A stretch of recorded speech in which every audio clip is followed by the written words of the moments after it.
Hello guys, നമ്മുടെ ഇഗ്നോ അസൈൻമെൻറ്റൊക്കെ എഴുതാൻ start ചെയ്യുന്നതിന് മുന്നേയുള്ള നമ്മുടെ ഏറ്റവും മെയിനായിട്ടുള്ള പ്രശ്നമായിരിക്കും ഇതിനിങ്ങനെ ലൈൻസ് ഇടുക എന്നുള്ളത്.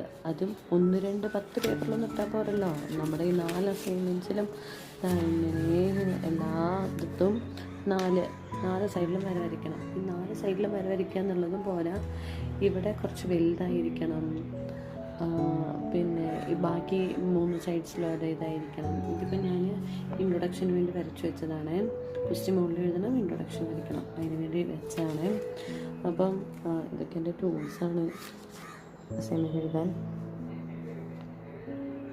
അപ്പം അതിനുള്ള ഒരു ട്രിക്കല്ല, ജസ്റ്റ് ഒരു സിമ്പിൾ ഇത് ഞാൻ പറഞ്ഞുതരാം. നമുക്ക് ഈ എല്ലാ ടൈമിലും ഇവിടെ ഇപ്പം വലുതായിട്ട് എടുക്കുക, അപ്പുറത്ത് ചെറുതായിട്ട് ഇരിക്കുക, അത് നമുക്ക് പോസിബിളായിട്ടുള്ള കാര്യമല്ലല്ലോ.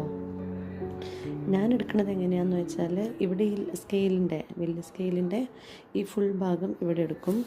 ഇവിടെ ഒരു പകുതിയല്ല, ഈ ഒരു ലെങ്ത്തിലാണ് എടുക്കുക. ഇവിടെ വരെയുള്ളൂ, ഇവിടെ വരെയുള്ളൂ, ഫുള്ളായിട്ട് എടുക്കില്ല. ഈ സൈഡിൽ അതേപോലെ തന്നെ ഒരു വരെ ഉണ്ടാവുള്ളൂ. പിന്നെ മുകളിലും ഈ സെയിം ലെങ്ത്താണ് ഉണ്ടാവുക. അപ്പം ഇത് ഫുള്ള് വരിക ഈ ഒരു സൈഡിലേക്ക് മാത്രമാണ്.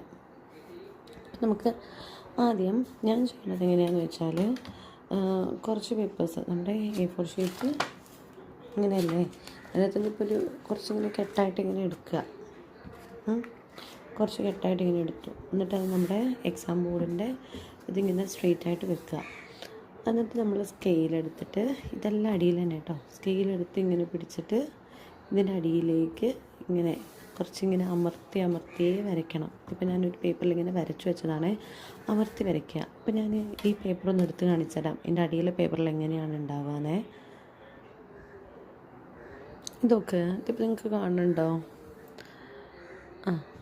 ഇവിടെ ലൈനും നമ്മുടെ ഈ സൈഡിലും 4 സൈഡിലും ഇപ്പോൾ ലൈൻ ഉണ്ട് കേട്ടോ. ഇതിൻ്റെ അകത്ത് ഇങ്ങനെ കാണാത്തതാണ്, ലൈറ്റിൻ്റെ പ്രശ്നമുള്ളതുകൊണ്ട്.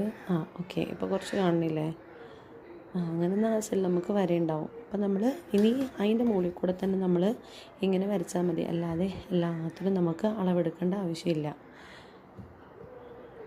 ഞാൻ അടുത്ത വരച്ചിട്ട് കാണിച്ചു തരാം എങ്ങനെ ഉണ്ടാവുകയെന്ന്. കണ്ടോ? ഇതിപ്പോൾ നമുക്ക് നോക്കുകയാണെങ്കിൽ സിമ്പിളായിട്ട് കുറച്ച് നേരം കൊണ്ട് തന്നെ നമുക്ക് ഒരു 10 പേപ്പറോളം നമുക്ക് വരയ്ക്കാൻ പറ്റും ഈ ഒരു രീതിക്ക് ചെയ്യുകയാണെങ്കിൽ.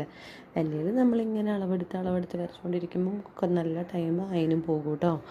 അപ്പം ജസ്റ്റ് ഈ ടിപ്പൊന്ന് ഫോളോ ചെയ്ത് നോക്ക്. ഞാൻ എഴുതിക്കൊണ്ട് നിന്നപ്പോൾ എനിക്ക് പറയാൻ തോന്നി, അപ്പോൾ ഞാനങ്ങനെ പറഞ്ഞു എന്നേ ഉള്ളേ. നിങ്ങൾക്ക് ഏതാണ് എളുപ്പം